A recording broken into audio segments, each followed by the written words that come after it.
Hallo und herzlich willkommen zu einer neuen Folge How to Build. In diesem Video schauen wir uns den deutschen Zerstörer Hoffmann mal genauer an, gehen über die Kapitänsskillung sowie Modulauswahl drüber und wie immer wird es den einen oder anderen Tipp bzw. Trick zum Schiff selber geben. Gameplay findet ihr dann im zugehörigen How to Play Video. Viel Spaß! Starten wir rein mit der Kapitänsskillung. Wie immer der Hinweis, wenn ihr den Spezialkapitän, wenn ihr den Lutyens habt, packt den drauf. Der kann eure Gefechtseffizienz nochmal mit ein paar schönen Boni steigern. Als ersten Skill präventive Maßnahme. Wichtiger Skill, weil er dafür sorgt, dass das Risiko eines Ausfalls eurer Module um 30% reduziert wird. Des Weiteren erhöht er die Überlebensfähigkeit eurer Flak- und Secondary-Batterie. Dieser Skill ist wichtig, weil ihr gerade als DD sehr häufig Modulausfälle erleidet und das schützt euch davor. Des Weiteren kann es in DD-Fights ein Vorteil sein, dass vielleicht ihr nicht euren Turm oder euren Antrieb verliert.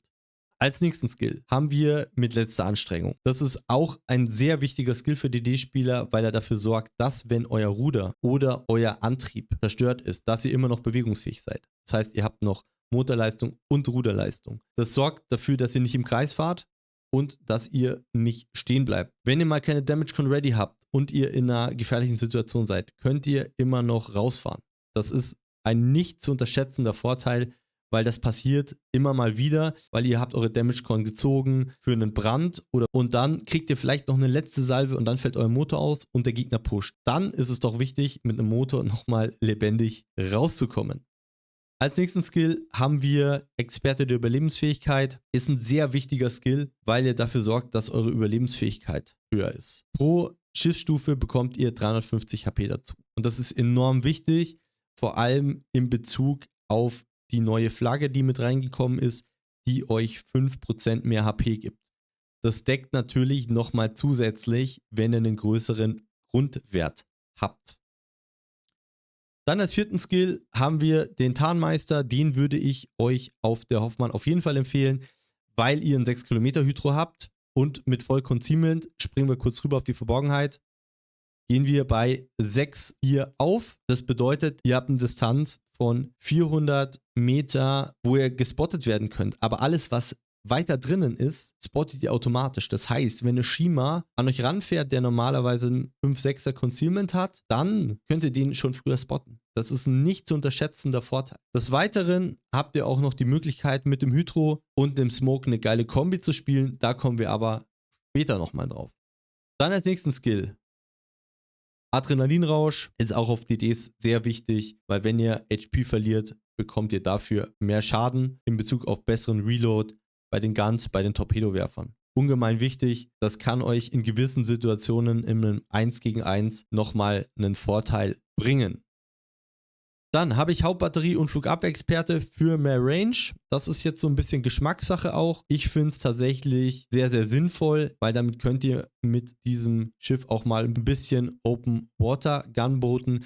Wenn wir uns hier nochmal die Artillerie anschauen und vor allem auch die Reichweite, dann sehen wir, mit diesem Perk kommt ihr über die 12,5. Das heißt, ihr könnt deutsche Secondary BBs ohne Probleme farmen. Bei den Panamerikanern sieht es so ein bisschen anders aus. Aber das hilft euch nochmal in gewissen Situationen einfach einen schöneren Farm zu halten. Dann als nächsten Skill habe ich einen Inspekteur. Aus einem Grund, ihr kriegt halt einfach sehr viele Consumables bei der Hoffmann mit dazu. Das heißt, ihr kriegt einen Smoke mehr, ihr bekommt einen Hydro mehr, Speed Boost, eine Def AA. Gerade das Hydro und der Smoke ist halt ungemein gut, weil ihr damit euch häufiger einsmoken könnt, häufiger farmen könnt und auch mit dem Hydro einfach präsenter sein könnt in Games. Jetzt auch nochmal der Hinweis, ich habe es gerade schon ein bisschen angeteasert, ihr könnt mit dem Smoke und dem Hydro eine geile Combo spielen.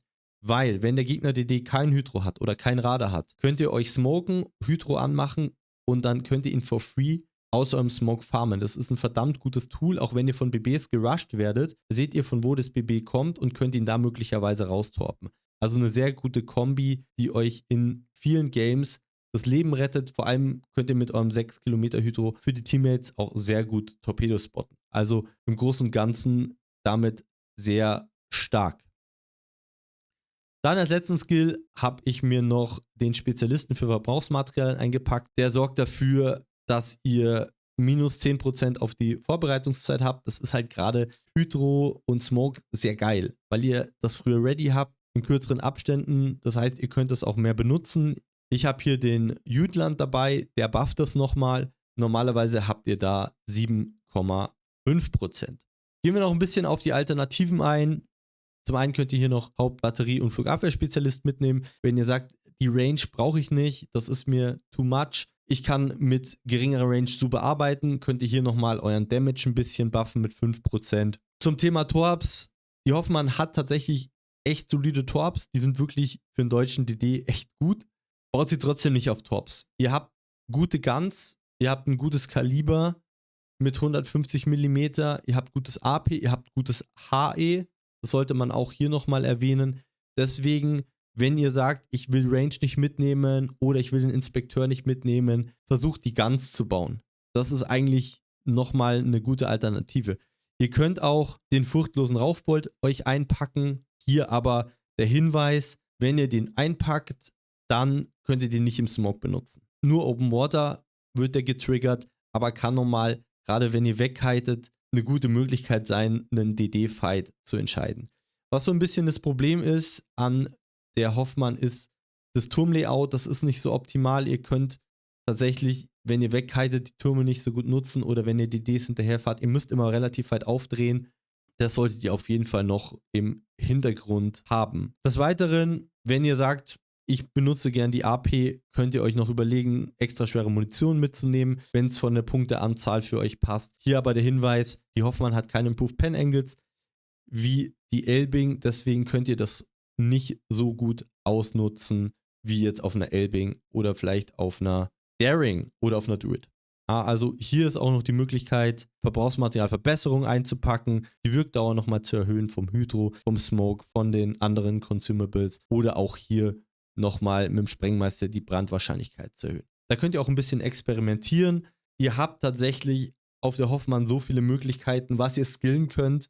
Das ist halt immer so ein bisschen das Thema, wenn ihr so Hybrid-DDs habt, die viele Funktionen in einem kombinieren, da möchte man am liebsten alle Skills mitnehmen.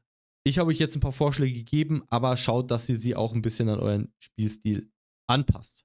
Das war es jetzt erstmal zum Thema Kapitänsbild. Springen wir rüber zur Modulauswahl. Gehen wir rein mit dem ersten Skill. Hier habe ich Hauptbatteriebewaffnungsmodifikation 1. Ist halt auch wieder der Skill, der eigentlich am solidesten ist für einen DD, weil ihr eure Module schützt. Und das ist halt das, was ihr als DD unbedingt braucht. Auf die Alternativen gehe ich nicht ein. Die lohnen sich tatsächlich auf der Hoffmann einfach nicht. Dann als nächsten Skill habe ich hydroakustische Suche eingepackt. Das ist das Kohlemodul. Ist auf einem DD, der gutes Hydro hat, eigentlich immer Pflicht. Eigentlich auf jedem Hydro-DD, weil ihr damit einfach euer Hydro länger nutzen könnt. Und das ist super, super wichtig. Als Alternative könnt ihr vielleicht noch den Motorboost mitnehmen, wenn ihr sagt, ich möchte ein bisschen agiler auf dem Schlachtfeld unterwegs sein. Wenn ihr keine Kohle ausgeben wollt, dann würde ich euch empfehlen, nehmt das Schutzsystem für Manövrierbarkeit mit. Das ist ein super Basic Skill, weil es das schützt, wo ich sage, ist wichtig für ein DD. Manövrierbarkeit, damit könnt ihr gut dodgen und auch aus gefährlichen Situationen rausfahren. Dann als nächstes habe ich Zielsystem-Modifikation 1 drin. Für mich ist die Hoffmann einfach ein Gunboot und deswegen werden hier auch meine Guns gebufft. Ja, ihr kriegt bessere Genauigkeit über das Zielsystem und das ist halt ein sehr wichtiger Wert. Alle anderen empfehle ich euch tatsächlich nicht wirklich. Die sind eher Geschmackssache. Turmdrehzeit braucht ihr nicht. Das ist was, wenn man ein Gefühl hat fürs Game, kann man das super selber managen. Dann Flakbewaffnung. Ihr seid kein Flugabwehrzerstörer. Ich würde es halt auch nicht bauen, weil ihr immerhin einen Smoke habt. Und das lohnt sich im Großen und Ganzen einfach nicht. Torpedowerfer kriegt noch mehr Torpedospeed, braucht ihr nicht, weil Guns halt einfach die bessere Alternative. Nebelerzeuger Modifikation 1 sorgt dafür, dass eure Wirkdauer vom Nebel länger ist. Ihr könnt halt eure Nebelwand länger ziehen. Ob das Thema Dispersion aufwiegt, möchte ich halt tatsächlich bezweifeln. Vielleicht noch ein Hinweis zum Thema Dispersion. Die Hoffmann hat eine sehr gute Dispersion, ist ein sehr genauer DD mit den Guns. Das heißt, damit könnt ihr wirklich gut gewisse Bereiche anvisieren und diese Stärke könnt ihr damit halt auch nochmal zusätzlich hervorheben. Dann im nächsten Slot habe ich Antriebsmodifikation 1. Ist für mich Mein Lieblingsskill, weil er dafür sorgt, dass ihr schneller anfahren könnt, schneller bremsen könnt. Hat sich bei mir häufiger bewährt. Wenn ihr lieber sagt, ihr möchtet manövrierbarer sein, dann nehmt das Steuergetriebe mit. Man muss vielleicht zu Hoffmann sagen, es ist nicht gerade der beweglichste DD. Das ist halt so ein bisschen ein Problem auch allgemein bei der Heavy DD-Reihe bei den Deutschen, also bei der Elbing-Linie. Und hier habt ihr halt das Hydro mit dazu gekommen, das gleicht quasi dieses im Nebel farmen, Torps nehmen ein bisschen aus, weil das war wirklich ein Problem mit der Elbing, wenn ihr im Smoke gestanden seid und gefarmt habt und ihr habt Torps bekommen, war es sehr schwer, die zu dodgen. Ja, weil ihr so unbeweglich seid und auch relativ groß. Gehen wir in den nächsten Skill. Da habe ich Tarnsystem Modifikation 1. Habe ich schon vorher ein bisschen erwähnt. Ist halt ein wichtiger Skill, weil ihr euer Concealment sehr gut runterbauen könnt. 6-4 seid ihr gut wettbewerbsfähig und es ist auch die Differenz zwischen eurem Hydro und eurem Hardspotting nicht mehr so groß. Dann im letzten Skill habe ich bei 95% der DDs, eigentlich muss man sagen bei weniger, weil wir müssen die Torpedo-DDs noch mit reinnehmen, aber das ist ein Gun-DD, da baue ich meine Hauptbatterie. Da versuche ich meinen Reload zu boosten, um einfach mehr Damage rauszukriegen. Torpedos, ihr könnt es mal ausprobieren, ob es für euch sinnvoll ist. Ich persönlich würde euch davon abraten. Range würde ich auch nicht bauen, sinnbefreit und Hilfsbewaffnung Modifikation 2 könnt ihr eigentlich auf allen DDs vergessen. Braucht ihr nicht. Dann gehen wir zu den Verbrauchsmaterialien. Hier haben wir zu Beginn das 6 Kilometer Hydro. Das ist voll gebufft über auch das Modul. Wir haben eine Wirkungsdauer von deutlich über 2 Minuten. Und damit könnt ihr wirklich viel anstellen. Dann haben wir DefA ist nice to have. Hilft euch gegen Flugzeuge nochmal zusätzlich. Wir haben einen normalen 8% Speed Boost, der euch einfach nochmal ein bisschen agiler macht auf der Map. Und zusammen mit dem Alpha-Modul könnt ihr da tatsächlich sehr gut Torpedos dodgen. Dann als nächstes deutschen Smoke. Der ist jetzt nicht der beste Smoke, der ist aber dabei. Und den kann man gut mit dem Hydro zusammen nutzen.